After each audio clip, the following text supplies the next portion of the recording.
The Conclave had ruled the galaxy for 3 million years.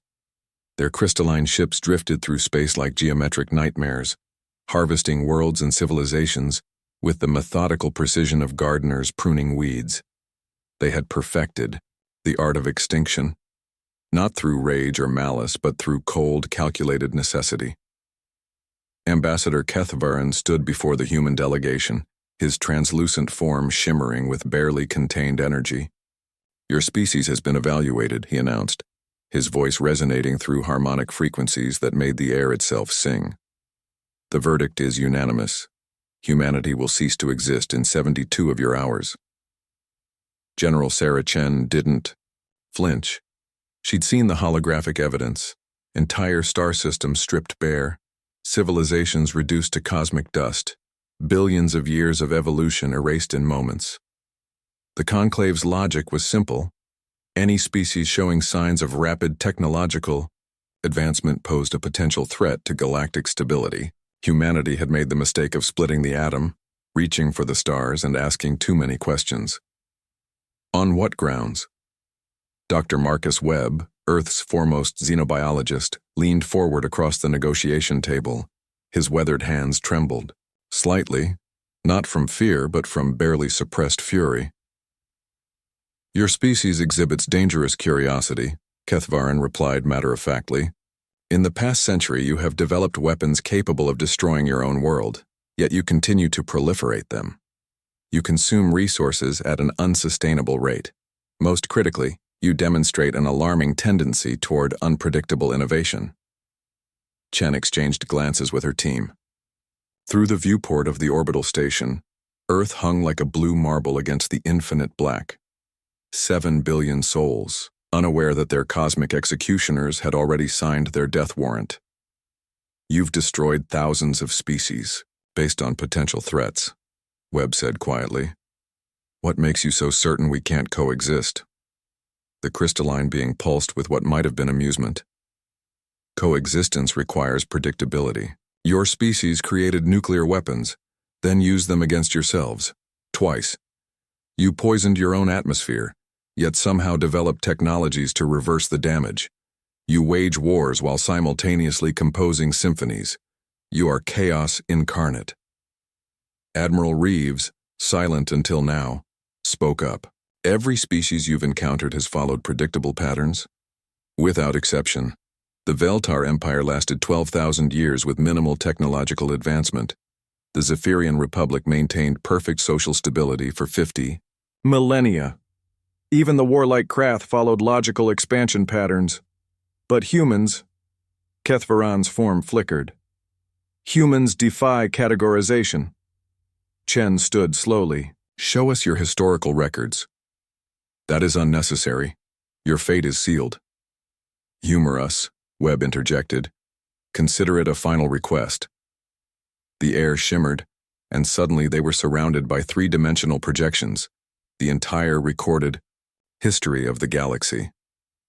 Civilizations rose and fell in fast-forward sequences, each following remarkably similar patterns: birth, expansion, stagnation, death. The Conclave had documented it all with scholarly precision. Webb studied the patterns, his mind racing. "You've been observers for 3 million years, always watching, cataloging, pruning, but never participating. Participation breeds chaos. Observation maintains order. But you've never learned from the species you've destroyed," Chen realized. "You've never integrated their knowledge, their perspectives, their innovations. You've created a stagnant galaxy." Kethvaran's form solidified, becoming more opaque. "Stagnation is preferable to annihilation." Admiral Reeves smiled grimly. "You're afraid of us." The temperature in the chamber dropped perceptibly. "The Conclave fears nothing." "Really?" Webb pulled up a section of the historical record. "Because looking at your own data, I see something interesting. Every species you've destroyed was eliminated at the moment they began asking fundamental questions about the nature of existence. The Altharians developed philosophy, extinct. The Moravians began questioning their place in the cosmos, eliminated. The Xerians started exploring quantum mechanics, annihilated. Chen's eyes widened as she understood. You don't destroy species because they're threats to galactic stability. You destroy them because they're threats to your monopoly on knowledge. That is wrong? Reeves interrupted. Then explain why your technology hasn't advanced in 3 million years. Show us innovation. Show us creativity. Show us anything beyond your perfect, sterile observation protocols. For the first time since negotiations began, Kethvaran remained silent. Webb leaned back in his chair, pieces clicking into place. You've created a galaxy-wide laboratory, haven't you? Let civilizations develop to a certain point, document their progress, then eliminate them before they can challenge your understanding of the universe. You're not gardeners, you're parasites. The crystalline being's form began to fluctuate wildly. You understand nothing. We understand everything, Chen said softly. You've been harvesting knowledge for millions of years, but you've never created anything original, never risked failure, never embraced the chaos that leads to genuine discovery. The 72 hours remain, Kethvaran stated, his voice now strained. Admiral Reeves stood, straightening his uniform. Then you have 72 hours to witness something you've never seen before. A species that doesn't accept extinction quietly. The human delegation left the chamber in silence, leaving behind a being who had just encountered the one thing the Conclave had never prepared for: prey that fought back with ideas instead of weapons. 12 hours later, every human communication network across the galaxy began broadcasting simultaneously. Not weapon specifications or military plans, but something far more dangerous. Questions.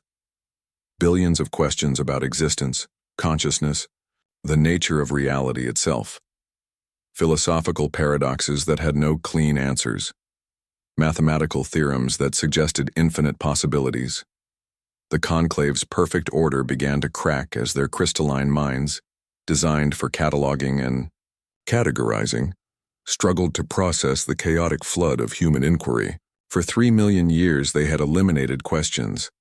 Now they were drowning in them. They had tried to end humanity. Instead, humanity ended their monopoly on cosmic knowledge, flooding the galaxy with the most dangerous force of all: unbridled curiosity. History, as the Conclave had written it, came to an abrupt end. What began in its place was something entirely unprecedented: a galaxy learning to ask, what if, instead of accepting what is.